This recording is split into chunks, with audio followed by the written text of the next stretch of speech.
দাজ্জাল কি মানুষ না জিন নাকি?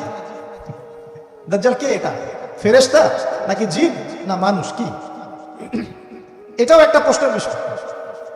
কিভাবে দেখুন, আল্লাহ নবী সাল্লাল্লাহু আলাইহি ওয়াসাল্লাম বলছেন নূহ আলাইহিস সালামের সময়ও নূহ আলাইহিস সালাম তার কওমকে দাজ্জাল সম্পর্কে সতর্ক করেছেন।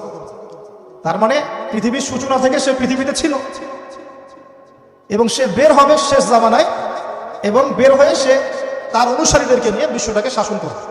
তার মানে অনেক লম্বা একটা হায়াত সে পেয়েছে। কোন জাতি এত লম্বা হায়াত পায় বলেন তো? কোন জাতি? মানব জাতি এত লম্বা হায়াত পায়? এই একটা মিস্টেরিয়াস ক্যারেক্টার দাজ্জাল। সে কি?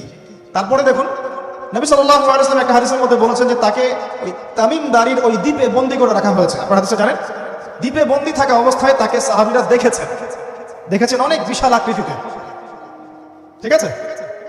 এবং সাহাবীদেরকে সে প্রশ্ন করছিল।